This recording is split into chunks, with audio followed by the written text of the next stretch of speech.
नमस्कार, पृथ्वी news channel में आपका स्वागत है। सीतामढ़ी से मैं हूं कुलरंजन झा। इस वक्त मैं उपस्थित हूं चौथ प्रखंड में और चौथ प्रखंड के मनरेगा कार्यालय के हमारे पीओ साहब, कार्यक्रम पदाधिकारी महोदय हैं और हम इनसे यह जानने के लिए आए हैं आज चौथ में कि सर आपके प्रखंड में कौन कौन से काम संपन्न हो चुका है और कौन कौन से काम हो रहा है और कौन से काम आने वाले समय में करवा रहे हैं, इसके बारे में सर आप जानकारी देंगे, बताया जाए सर। नमस्कार कुला जी। हाँ, आपके दर्शकों को भी मेरी तरफ से नमस्कार जी।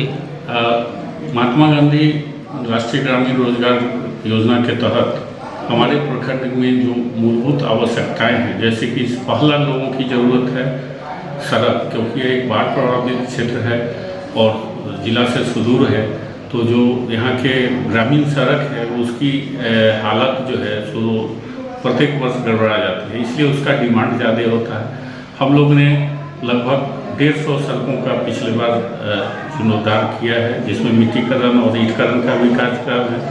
जो जहाँ लोग निवास करते हैं उसके बीच में हम लोगों ने पीसीसी सड़क का भी निर्माण कराया है। दूसरा, हम लोगों ने जितने भी यहाँ के चैनल्स हैं, जो नदी में जो पानी गिरता है, जो नाला गिरता है, उस नाला की भी सफाई का विशेष ध्यान रखा है, क्योंकि बाढ़ के समय में नाला में प्रवाह नहीं होने के कारण घर घर में पानी घुस जाता है। इस प्रयास से इस बार पानी आ जाने के बाद भी हमारे निवास में पानी नहीं आई है। तीसरा है, हमने यहाँ पर पोखरों का जीर्णोद्धार कराया है, जिसमें कि एक चौरौत उत्तर में हम लोगों ने अमृत सरोवर का जो निर्माण कराया है वो काफ़ी दर्शनीय है और इस कारण से न केवल अमृत सरोवर किसी के अतिक्रमण से बचा हुआ है, बल्कि अब काफ़ी सुंदर भी लग रहा है। जनप्रतिनिधियों के प्रयास से अमृत सरोवर पर सोलर लाइट भी लिया गया है और वहाँ पर आने वाले समयों में अमृत सरोवर को डेवलप करने के लिए बहुत सारे प्लान किए गए हैं, जो धीरे धीरे जैसे जैसे राशि की उपलब्धता होगी उस सबको उस पर पूरा किया जाएगा। हमारे यहाँ जो निजी में जो काम है, निजी में सबसे बड़ा सक्सेस का काम है, हमारा जो सक्सेसफुल वर्क रहा है वह प्लांटेशन का काम रहा है, वृक्षारोपण का काम रहा है निजी भूमि पर। हमने बैक टू बैक तीनों साल में, अपने कार्यकाल के तीनों साल में 100% से ज़्यादा टारगेट अचीव किया है और किसानों को, सीमांत किसानों को, लाभुकों को प्रोत्साहित किया है कि आप पर्यावरण के संतुलन बनाए रखने हेतु प्लस खुद के लाभ के लिए भी अधिक से अधिक वृक्षारोपण कार्य करें, जिससे कि पर्यावरण भी संतुलन रहेगा और आने वाले समयों में आपको फल से तथा उसके लकड़ी से आप लोग को आजीविका की भी प्राप्ति होगी।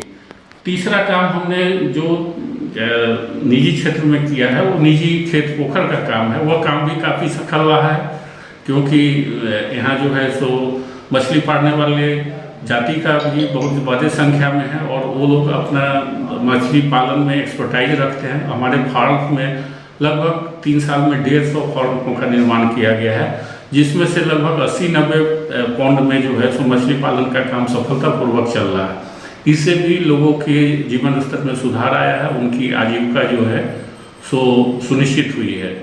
तीसरा काम हमने पशु शेड का किया है। पशुपालक जो है सो कच्चे पक्के स्थिति में पशु को रखते थे, जिसके कारण उनको बहुत सारी बीमारियां हो जाती थी, तो पक्का पशु शेड बनने से उनके जो पशु है वो भी सुरक्षित रहे और जो पशुपालक है उनको भी जो है सो अच्छा लगा है। हमारे यहाँ चैलेंजेस बहुत है। चैलेंजेस में हमारे यहाँ जो ब्लॉक का इंफ्रास्ट्रक्चर है वह उपलब्ध नहीं है, फिर भी हमारी टीम अच्छी है और दिन रात मनरेगा को आगे बढ़ाने के लिए ग्रामीण इलाका में ज़्यादा से ज़्यादा विकास को लाने के लिए, लोगों की आय बढ़ाने के लिए तथा अकुशल मजदूरों की, श्रमिकों की रोजगार सुनिश्चित करने की योजना में दिशा में बहुत काम किया जा रहा है। जी धन्यवाद आपका कुलानंद जी। और सर हम एक जानना चाहेंगे कि अभी आपको काम करने में आपको या आपके जो कर्मचारी लोग हैं, जो आपके सहयोगी है, उन लोगों को क्या कठिनाई का सामना भी कुछ करना पड़ रहा है क्या? देखिए, एक कठिनाई जो है सो जनविदित है कि जो हमारे जो नरेगा में न्यू चैलेंज आ रहे हैं, टेक्नोलॉजिकल चेंज काफ़ी तेज़ी से हो रहा है यहाँ, प्लस हमारे जो मेट्स हैं उस टेक्निकल चेंज को कोप करने के लिए ट्रेनिंग देने के बावजूद भी उनको थोड़ी परेशानी का सामना करना पड़ता है। दूसरे लेवल पर है कि अवेयरनेस लेवल पर, जागरूकता के लेवल पे, जैसे कि यहाँ जो देखते होंगे कि बहुत सारे बागवानी के कार्य पहले से हुए हैं जो उनके बाप दादा ने किए। अब लोगों की मानसिकता जो है सो नहीं रही कि वो बागवानी करवाएं, लेकिन हम लोगों ने जब से प्रोग्राम शुरू किया है तब से लोगों में जागरूकता का काफ़ी व्यापक रूप से प्रचार प्रसार हुआ है। तो जो चैलेंजेस थे वो हमारे लिए अपॉर्चुनिटी भी थी और उस अपॉर्चुनिटी का हम भरपूर इस्तेमाल करके मनरेगा को प्रगति के पथ पर अग्रसर कर रहे हैं। फॉर्मेट में भी आप जैसे चुरौत सबसे आगे रहा है पूरे जिला में। जी जी, है ना? जी जी। चलिए, थैंक यू, धन्यवाद।